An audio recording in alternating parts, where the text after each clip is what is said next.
Special जिम्मेदारी दी गई है, तो उन्होंने मुझे अपॉइंटमेंट दी और फिर 1.5-2 घंटे तक हमारी वहाँ पर चर्चा चली। खुद परमजीत माही जी भी मेरे साथ इस चर्चा में थे और उन्होंने भी भारत में क्या क्या हो रहा है, मैंने भी भारत में क्या क्या हो रहा है, ये सारी बातें वहाँ पर बताई। और सतपाल मोहम्मद जी अम्बेडकर इंटरनेशनल मिशन यूके के माध्यम से उन्होंने जो मुझे मेमोरेंडम तैयार करके दिया था वो मैंने वहाँ पर सबमिट किया।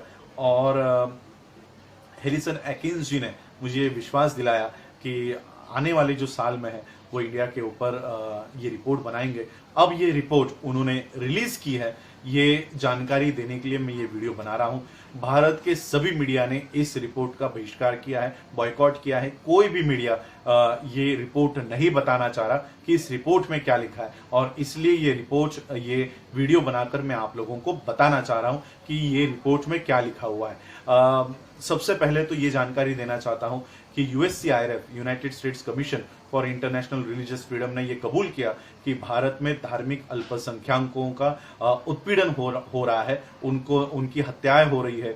जय श्री राम न बोलने पर उन मुसलमानों को मारा जा रहा है, शेड्यूल कास्ट के बच्चों को मारा जा रहा है, ये उन्होंने कबूल किया। और कुछ चर्चेस के ऊपर, क्रिश्चियनों के ऊपर भी हमले हो रहे हैं, तो ये उन्होंने रिपोर्ट में कबूल किया कि हाँ, कि भारत में इस तरह का माहौल बनाया हुआ है। और भारत को countries for particular concern CPC यानी विशेष ध्यान देने योग्य देश के सूची में यूएससीआईआरएफ ने भारत का समावेश किया है। अब इसके बाद भारत में किसी भी तरह का हेट स्पीच होता है, धार्मिक उत्पीड़न होता है, किसी भी अल्पसंख्यक, चाहे वो मुस्लिम हो, चाहे वो बुद्धिस्ट हो या चाहे क्रिश्चियन हो, किसी भी धार्मिक अल्पसंख्यकों के ऊपर अगर कोई भी अन्याय होता है, कोई भी अत्याचार होता है, किसी सिख को भी अगर कोई अन्याय अत्याचार होता है, तो यूएससीआईआरएफ उसमें डायरेक्टली इंटरफेयर करेगी। और इस तरह का पहला ये कदम उन्होंने उठाया कि भारत को उन्होंने CPC के लिस्ट में समाविष्ट किया है, कंट्री ऑफ पर्टिकुलर कंसर्न के यादी में, सूची में भारत का समावेश यूएससीआईआरएफ ने किया है। दूसरी बड़ी बात, जितने भी ऑफिशियल्स मोदी सरकार के हैं, जितने भी जो ऑफिसर्स और मंत्री है मोदी सरकार में, उन सभी लोगों को यूएस का वीजा ये उनको बैन किया गया है। किसी को भी यूएस का वीजा नहीं मिलने वाला। और खुद अभी मोदी भी, जो ट्रम्प के इतने अच्छे क्लोज फ्रेंड बताए जाते हैं, तो खुद अब आने वाले समय में मोदी और अमित शाह के ऊपर भी इस तरह का बैन, इस तरह का जो सैंक्शन है, ये लाने का काम यूएससीआईआरएफ ने, ये सेकेंड पॉइंट मैं बता रहा हूं कि यूएससीआईआरएफ ने ये कदम उठाया कि भारत मोदी सरकार के सभी ऑफिशियल्स को, किसी को भी वीजा यूएस का नहीं मिलेगा। और तीसरा कदम उन्होंने उठाया है कि जो फंड वो लाया करते थे, मोदी यहां पर लाया करते थे, जो बीजेपी और आरएसएस को फंड देने का काम कर रहे थे, जो डाइवर्ट करके वहां पर वो सारा फंड देने का काम कर रहे थे, तो यूनाइटेड नेशंस ने, यूएस ने ये इस फंड को रोक दिया है। अब वो बीजेपी को, मोदी को किसी भी तरह की आर्थिक सहायता नहीं करेगी। इस तरह के 3 ये बड़े फैसले यूएससीआईआरएफ ने लिए हैं।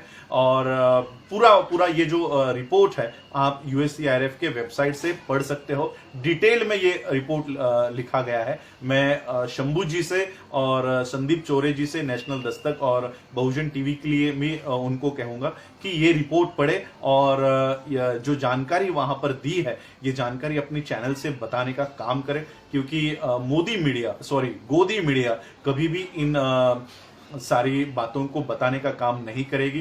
तो ये बात आप लोग बताइए। और मैं मुस्लिम्स से ज्यादा रिक्वेस्ट करना चाहूंगा, क्योंकि ये तो मेरी पहली स्टेप थी यूएससीआईआरएफ को जाने की। मेरी सेकेंड स्टेप इस साल के फरवरी से मैं यूनाइटेड नेशंस के ह्यूमन राइट्स कमीशन के हेडक्वार्टर नेदरलैंड में, वहां पर मैं जाने वाला था। और मेरा उस तरह का वीजा भी मेरा आ गया था। मेरी सारी जो कानूनी इमिग्रेशंस का जो सब है वो सारा पूरा हो गया था। मुझे स्पॉन्सरशिप भेज दी थी। मेरा सारा टिकट्स का भी सारा बंदोबस्त हो चुका था, लेकिन कोविड की वजह से, कोरोना की वजह से ये सारा मामला ठप हो गया।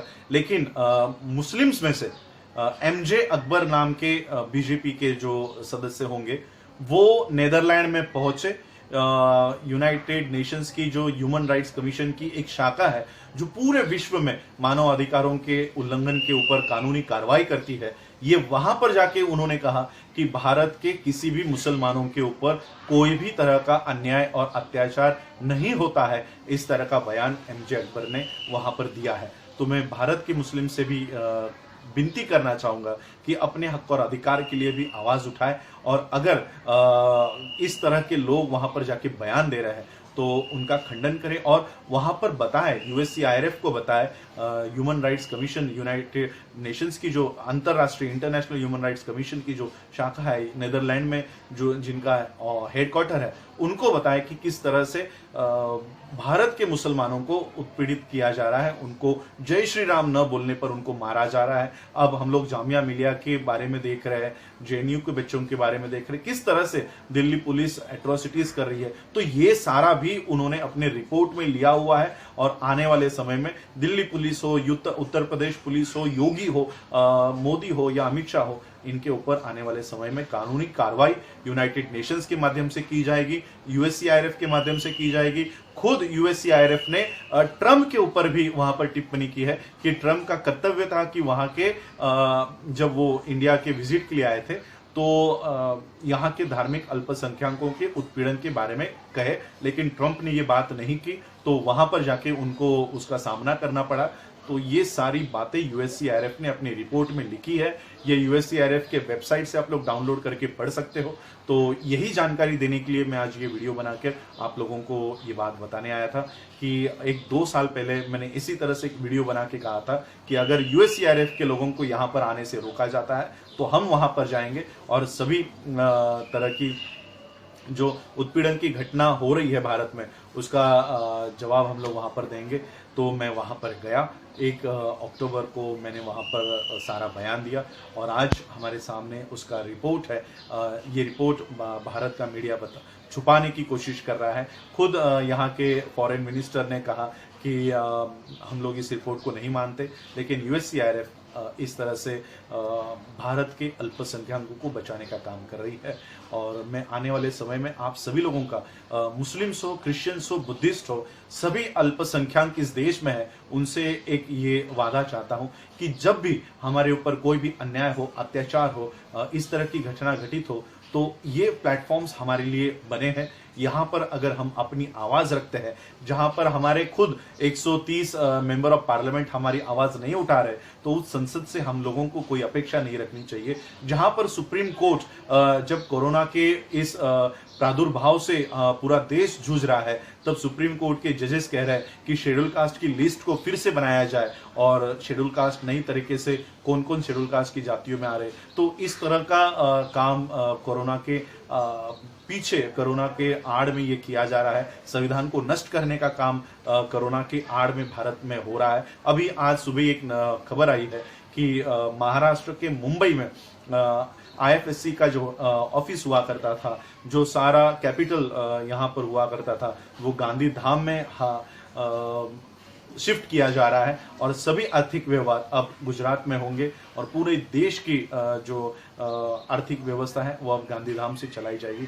तो पूरा देश ये किस तरह से खत्म करने का काम बीजेपी और ये लोग कर रहे हैं, तो हम लोग देख रहे हैं। तो ऐसे हालातों में एक तरफ सुप्रीम कोर्ट से भी हम लोगों को न्याय नहीं मिल रहा, संसद हमारी बात नहीं कर रही, राष्ट्रपति धक्के खा रहे हैं, तो हम लोगों को एक प्लेटफॉर्म हमारे पास है, वो है अंतर्राष्ट्रीय मानवाधिकारों का ये प्लेटफॉर्म और यूएससीआईआरएफ जो धार्मिक अल्पसंख्यकों के उत्पीड़न के खिलाफ काम करता है। ये प्लेटफॉर्म पे हमको हमारी आवाज वहां पर बुलंद करनी है और इसी आंदोलन में आप लोग साथ देंगे, ये आशा और विश्वास मैं आप लोगों के ऊपर रखता हूं। आप लोगों ने मुझे सुना, आप सभी लोगों का आभार और विशेष आभार श्री गुरु रविदास सभा ऑफ न्यूयॉर्क, क्योंकि न्यूयॉर्क में भी बहुत कोरोना के केसेस बढ़ रहे हैं और खुद मेरे साथी भी इससे जूझ रहे हैं। तो मैं सभी लोगों की, पूरे विश्व के लोगों की कामना करता हूं कि जल्दी से जल्दी ये कोरोना से ये पूरा विश्व बाहर निकले और आप लोग भी अपना ख्याल रखें। तो सभी लोगों ने जिन जिन लोगों ने मुझे इस मोमेंट में साथ दिया, मैं सभी लोगों का आभार व्यक्त करता हूं और यही रुकता हूं। आप लोगों ने मुझे सुना उसके लिए आभार। जय भीम, जय भारत।